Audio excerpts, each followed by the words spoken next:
অবশ্যই বশীকরণ ক্রিয়া করা যায়, সম্ভব।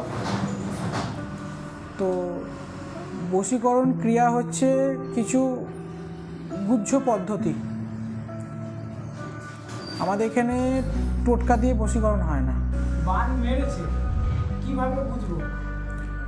দেখো, বান যাকে মেরেছে বা যার উপর বান চালান করা হয়, বেশিরভাগ সময় হঠাৎ করে রাতে ঘুম ভেঙে যাওয়া বা শরীরের মাথার ব্রহ্মতালুতে যন্ত্রণা হওয়া বা পেটের প্রবলেম, আস্তে আস্তে শরীর শুকিয়ে আসা, তো আরও অনেক রকম প্রবলেম দেখা যায়। হাই, সকলে কেমন আছেন? আশা করি সকলে ভালো আছেন, সুস্থ আছেন। তো আপনারা জানেন আমি বর্ধমানের এবং বিভিন্ন যেসব তান্ত্রিক বা ঠাকুরবাড়ি থাকে সেসব তথ্য আমি আপনাদেরকে দেওয়ার চেষ্টা করি। আজকে এক মা তারা মন্দিরে চলে এসেছি। শুভ শাস্ত্রী, যিনি বেসিক্যালি তান্ত্রিক এবং তান্ত্রিকের ধারাতেই তিনি সব কাজ করে থাকে। আজকে সেই বিষয়ে আমি কথা বলবো এবং সেই বাবার সাথে আমি কথা বলবো। বাবার সাথে কথা বলে কিছু কোশ্চেন আমি বাবাকে করব।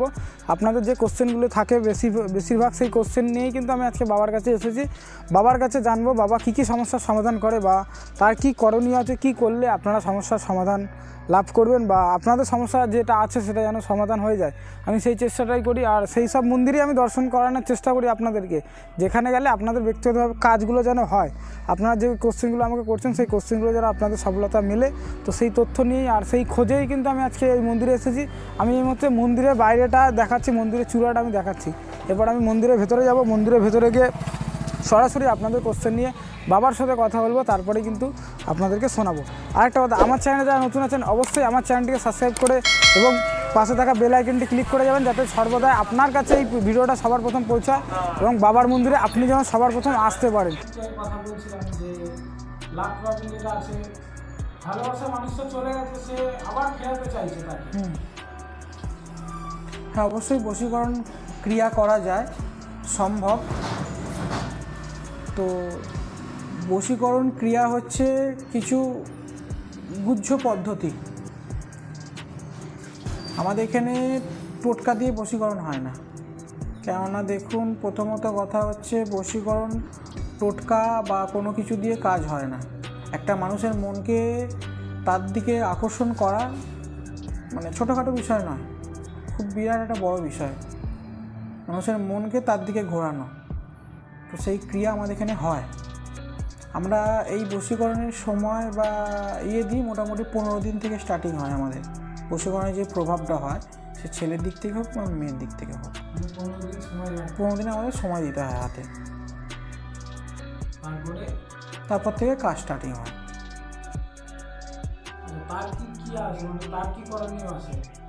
তার সেরকম কিছু করণীয় নেই, কিছু জিনিস কালেক্ট করতে হয় ছেলের দিক থেকে বা মেয়ের দিক থেকে। যে ছেড়ে চলে গেছে তার কিছু জিনিসপত্র কালেক্ট করে দিতে হয় আমাদেরকে। তা আমরা আর কিছু পুজোর সরঞ্জাম দিতে হয়, সেটার দিক থেকে আমরা পুজো করে দিয়ে বশীকরণের ক্রিয়া সম্পূর্ণ করে দিই। আপনার মানে কি মূল্য, মানে যে আসবে তার এইসব বিষয়ে কোনো মূল্য? এবার দেখুন, আমার মূল্য আছে, কিন্তু আমরা কাজটা করে দেব, তারপর আমরা মূল্য নেব বশীকরণের দিক থেকে। কিন্তু প্রথমত জিনিসপত্র যেগুলো আমাদেরকে সেটা জোগাড় করে দিতে হবে, তারপর টাকাটা নেব আমরা। কাজ সব দিক থেকে আমাদের গ্যারেন্টি। বান মেরেছে কিভাবে বুঝবো? দেখো, বান যাকে মেরেছে বা যার উপর বান চালান করা হয়, বেশিরভাগ সময় হঠাৎ করে রাতে ঘুম ভেঙে যাওয়া বা শরীরের মাথার ব্রহ্মতালুতে যন্ত্রণা হওয়া বা পেটের প্রবলেম, আস্তে আস্তে শরীর শুকিয়ে আসা, তো আরও অনেক রকম প্রবলেম দেখা যায়। বান একরকম হয় না, বহু রকম বান হয়। তো কার ওপর কী বান প্রয়োগ করেছে তার বেশিকে এটা সাময়িক একটা বললাম। তো এই বিষয়গুলো হচ্ছে যে বান যার উপর চালান করা হয়, বেশিরভাগ সময় সে শুকিয়ে আসবে, শুকিয়ে যাবে। সে তার খাওয়া দাওয়া বন্ধ হয়ে যাচ্ছে বা পেটে যন্ত্রণা, রাতের বেলা হঠাৎ করে ঘুম ভেঙে যাওয়া, সবসময় একটু ভয়ে থাকা, মনের যে কনফিডেন্সটা নষ্ট হয়ে যাওয়া। এটা থেকে মুক্তি যারা পেতে চান তাদের বেশিরভাগ সময় কালী পূজা করাটা অত্যন্ত আবশ্যক। দক্ষিণা কালীর পুজো বা বগলামুখী পুজো। আপনার কাছে কোনো উপায়? এখানে আমাদের কাছে আছে বান কাটানোর যে উপায়গুলো থাকে সেগুলো আমরা পুজো করি, শ্মশানে গিয়ে পুজো টুজো করতে হয়, কিছু নিয়ম থেকে সেই নিয়মে তারাই চলতে হয়, তাহলে আস্তে আস্তে কাট কেটে যাবে বান। মানে আস্তে আস্তে সেটা হ্যাঁ, সুস্থ হয়ে ফিরবে। মোটামুটি আমরা যে কোনো বানের কাজ করি 3 দিন কি 7 দিনের মধ্যে কাটান হয়ে যায়। 3 দিন 7 দিনের মধ্যে একদম কাটান হয়ে যায়, কাটান হয়ে যাবে। একদম সে বুঝতে পারবে যে একদম। আমার শরীরটা- আমাদের বানের দিক থেকে যে কাটানটা হয়, আমরা বান কাটিয়ে উঠবো তার সঙ্গে সঙ্গে তারা বুঝতে পারবে যে হ্যাঁ বান কাটান হয়েছে, শরীরটা হালকা হয়ে আসছে। সেও বুঝতে পারবে, অনুভব করতে পারবে। অনুভব সঙ্গে সঙ্গে করতে পারবে, পুজোর পরের মুহূর্তে অনুভব করতে পারবে সে যে বান কাটান হচ্ছে।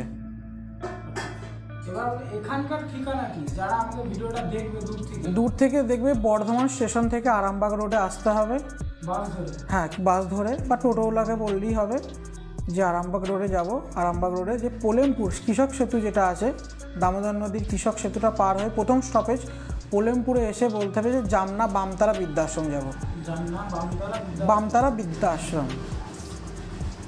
আচ্ছা, এই মন্দিরের কোনো নাম্বার বা কন্ট্যাক্ট নাম্বার যারা ভক্তরা আসবে দূর থেকে, হ্যাঁ আছে। যদি কোনো বাই চান্স ঠিকানা বুঝতে না পারে তাহলে আপনাকে ফোন করবে। আছে, নাম্বারটা হচ্ছে 6294007814। মা শ্যামাকালী আছে, এটা হচ্ছে মা পদ্মা, মা পদ্মার ঠান্ডা রূপ এটা। আচ্ছা এখানে দেখতে পাবে তুমি সাপও দেখতে পাবে না মায়ের। আচ্ছা এটা দাদুর মানে আমাদের যে গুরুদেব ছিলেন ওনার স্বপ্নাদেশে পাওয়া সর্বপ্রথম ওই যে ফটোটা আছে ওইটি পেয়েছিলেন সর্বপ্রথম স্বপ্নাদেশে। আচ্ছা তারপরে হ্যাঁ ওই মা, তারপরে এই মায়ের স্বপ্নাদেশ পায়। আচ্ছা, মানে মা তারা সাধনা করতে গেলে তার ধাপ আছে? হ্যাঁ হ্যাঁ ধাপ আছে, 10টা ধাপ আছে নাকি? অনেক রকম ধাপ আছে, এগুলো সবটাই গুচ্ছ। তারা তো অ্যাকচুয়ালি তন্ত্রের দেবী, অবশ্যই দশ মহাবিদ্যার মধ্যে দ্বিতীয়তম দেবী পড়ছে ওটা। তারা সাধনা করতে গেলে সবটাই গুচ্ছভাবে হয়, প্রকাশ্যে আনা যায় না? প্রকাশ্যে আনা যায় না। আচ্ছা, এবার আমি বলি, আপনি তো তান্ত্রিক, হ্যাঁ মায়ের সাধনা করেন, তারা অনেক ভক্তের উপকার আপনি করেছেন। হ্যাঁ অবশ্যই, মায়ের অনেক সন্তানের সমস্যার সমাধান করেছেন। অবশ্যই।